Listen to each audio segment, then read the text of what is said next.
이재명이 왜 두 손을 이렇게 맞잡고 약간 비굴한 웃음을 머금은 채 쉐쉐, 중국에도 쉐쉐, 대만에도 쉐쉐 이런 말을 했다는 말을 이제 여러분께 전달해 드리면서 야, 중국에서 생떼같이 달라들어서 이걸 이용하려고 할 텐데 참 큰일 났다 이 말씀을 제가 드린 적이 있는데 그대로 중국이 오늘 갑자기 벌떼처럼 일어나서 이재명이 했던 그 발언으로 윤석열 정부를 맹비난을 하고 있습니다. 결론부터 말씀드리면 이재명은 큰 죄를 지었습니다. 이 총선은 우리나라 국민들이 우리나라의 미래를 결정짓는 민주주의 축제이면서 커다란 그 선택을 하는 그런 절체절명의 순간에 와 있는데 중국이라고 하는 외세를 끌어들인 겁니다. 중국이란 나라로 하여금 우리나라 총선거에 개입하라고 초청장을 보낸 거나 마찬가지입니다. 저 사람이. 내용을 보겠습니다. 중국 관영 환구시부. 여러분 중국은요 공산당 일당 독재 국가입니다. 한시라도 우리가 그걸 잊으면 안 됩니다. 경제적으로 좀 자유롭고 뭐 이 자기가 이 무역도 한국하고 중국이 활발하고 엄청난 규모가 크고 뭐 이러니까 우리가 잠시 깜빡 잊는데요. 정치적으로 중국은 일당 독재 경찰국가 그 이상 이하도 아닙니다. 그래서 중국에 있는 언론들은 공산당이 지시하는 대로 한 목소리를 냈다가 어느 날 갑자기 사라졌다가 어느 날 갑자기 딱 나타났다가 이겁니다. 이재명이 쉐쉐 발언을 한 지 사흘 전입니다. 그런데 그때까지 중국이 조용했거든요. 아무도 말 않고 있다가 오늘 벌떼처럼 일어나가지고 이제 보도를 하고 있는데 이것은 공산당에서 딱 지시가 내려간 겁니다. 뭐라고 했느냐. 관영 환구시보. 이재명이 윤석열의 대중국 외교 정책을 비난했다. 이재명이 대만 문제와 한국이 무슨 상관이 있느냐고 지적을 했다. 이러면서 상세하게 보도를 했습니다. 우리나라에는 네이버가 있는데 그 똑같은 걸로 중국에는 바이두라는 게 있습니다. 거기에 검색어 맨 꼭대기에 랭크되어 있습니다. 이제 그 중국 매체들은 그 이재명이 아주 천박한 말을 썼잖아요. 집적거린다. 왜 중국을 집적거리냐? 윤석열 정부한테 그냥 모든 일에 쉐쉐하면 될 것을 이제 그러면서 집적거린다는 말을 썼는데 그걸 자오러라는 중국말로 번역을 했습니다. 이 자오러라는 중국말은 일반적으로 약자가 강자의 심기를 불편하게 했을 때 쓰는 말입니다. 대한민국을 깔보고 멸시하는 쪽으로 이 기사를 쓰고 있는 겁니다. 한국 최대 야당 대표가 윤석열 정부의 대중국 외교를 강도 높게 비난하며 왜 중국을 도발하는지 대만 문제와 한국이 무슨 상관이 있는지 의문을 제기했다. 윤석열 정부는 출범 초기부터 미국 등 서방에 편향된 입장을 갖고 있다고 평가됐다. 이재명이 중국에 대한 윤석열의 부적절한 언사가 감당하기 어려운 외교 악재를 가져올 수 있다는 점을 경고했다. 잘 됐다 옳거니 하고 지금 중국 매체들이 이러고 있는 겁니다. 윤석열의 부적절한 언사. 이건 어떤 일국이 타국의 국가 원수에 대해서 절대 쓸 수 없는 말 중에 하나입니다. 그런데 중국 매체가 이제 이재명이 한 말을 딱 걸어가지고 대한민국의 국가 원수를 향해서 부적절한 언사라는 표현을 쓰고 있습니다.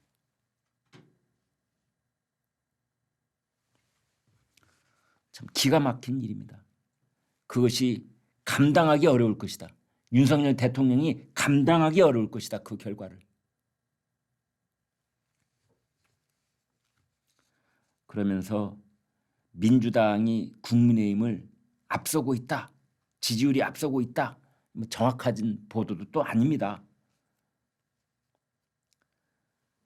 이재명 대표의 발언이 아까 말씀드린 바이두 이제 그 메인 화면에 떴고 이재명이 윤석열을 비난했다. 왜 중국을 도발하느냐? 뭐 이런 말이 그 사이트를 뒤덮고 있습니다. 윤석열에 대한 중국 외교부의 경고, 윤석열의 대만 발언 이런 것들이 연관 검색어가 되고 있고 그렇다고 합니다. 지금 한국을 조롱하는 분위기가 나오고 있는데 그러면서 이제 이재명을 격려하는 거죠. 그러니까 대한민국 총선에 지금 사전투표 기준으로 보면 열흘밖에 안 남았습니다. 여러분. 열흘 남았습니다. 정확하게. 그런데 열흘 남겨놓고 있는 한국 총선거에 중국이 여발한 듯이 지금 개입을 해서 이재명을 죽혀 세우고 윤석열 정부를 깔아뭉개는 그런 행태를 보이고 있는 겁니다. 누가 했다고요? 그걸 이재명이. 쉐쉐 발언 하나로 중국을 끌어들인 겁니다. 여기서 이재명을 어떻게 평가하고 있느냐? 중국 매체들이 한국 정치인조차 중국에 대한 오만한 태도를 반성하고 있는데 마침내 한국에 정신이 멀쩡한 인물이 나타났구나. 정신 멀쩡한 인물이 이재명이라는 겁니다. 정신이 안 멀쩡한 인물은 윤석열 대통령이고. 이게 총선 개입 아니고 뭡니까 여러분. 그 중국어로 정신이 멀쩡한 인물을 명백인, 밝을 명자, 흰백자, 사람인자 그러고 있습니다. 이재명 띄우기를 하고 있다는 거죠. 네. 이재명한테 그 이재명이 왜 단식한 적 있지 않습니까? 그 영상과 관련해서 거기에는 이제 댓글들이 달리기 시작했는데 전 세계의 영웅이다. 이재명은 빛이 되고 있다. 밝은 빛. 이번 총선의 여당, 야당 그 어떤 승패와는 전혀 무관하게 이재명은 대한민국의 자주적 외교에 그리고 대한민국의 내치 선거 우리 국민들의 축제에 커다란 죄가를 짓고 있는 겁니다. 외세를 이렇게 노골적으로 끌어들인 선거 후보도 한 정당의 지도자도 없었을 겁니다. 전 들어본 적이 없습니다. 가장 염려했던 일이 지금 벌어지고 있는 겁니다. 여러분. 댓글 여러분하고 공유하도록 하겠습니다. 제일 신나는 시간입니다. 저는 사실은 저만 혼자 떠들다가 여러분께서 준비해 주신 이 촌철살인의 댓글을 공유하는 시간이 저는 제일 즐겁습니다. 보겠습니다. 왜 같은 생명인데 서해 수호의 날은 안 돌아보나요? 네, 맞습니다. 오늘이 천안함 폭침 14주기가 되는 날입니다. 네, 천안함 용사들 그분들 다시 한번 돌아보면서 정말 옷깃을 여미는 그런 시간을 가졌으면 좋겠습니다만은 아무튼 이러한 건데 민주당은 돌아보지를 않으니 특히 이재명은 돌아보지를 않으니 이런 것들도 유권자들이 잘 기억하고 있다가 4월 10일 날 투표를 행사할 때 그때 참 반영을 해야 된다 이런 생각이 듭니다. 중국의 쉐쉐 그런데 샴푸는 일제 쓰네. 그것도 법인카드로 일제 샴푸 아리가또 고자이마시다. 법카 도둑놈 써주셨네요. 웃지요. 재판 중인 범죄자들이 판치는 나라 한국이 유일할 것이다. 최정수님 이렇게 주셨습니다. 정말 기가 막힌 상황이 아닐 수 없다 이런 생각이 듭니다.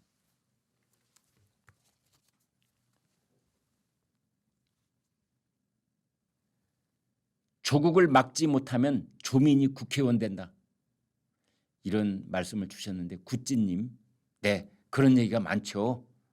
네, 아무튼 지금 조국 혁신당 비례대표 후보에 조민 이름이 들어있지는 않습니다만 앞으로 또 어떤 사정 변경이 생길지 그건 누가 알겠습니까? 저럴 가능성 없지 않아 있을 것이라고 저도 봅니다. 그 다음 20대가 투표를 해야 바뀌지. J73님 그러게 말입니다. 저도 저 생각 듭니다. 지금 투표율을 보면 말이죠. 60대 이상 중장년 어르신들이 투표율이 훨씬 높고 20대가 투표율이 그만큼 높지를 않고 그다음에 전체적으로 봤을 때는 지금 투표 인구 자체가 60대 이상이 젊은 층을 앞서고 있습니다. 이번 총선이 그 첫 번째 지금 선거가 되고 있습니다. 그러니까 60대 이상 어르신들의 투표 인구가 2030보다 더 많아진 그 선거입니다. 이번 선거가. 네, 그 말씀까지도 여기서 짚어주신 것 같습니다. 적반하장이 아니고 본인 받을 공격을 미리 선점하는 것이다. 아, 네, 그러고 보니까 그렇네요. 네, 적반하장이 아니다. 이것은 오히려 그런 말씀까지도 최태수님이 주셨습니다. 전적으로 공감하는 말씀이라고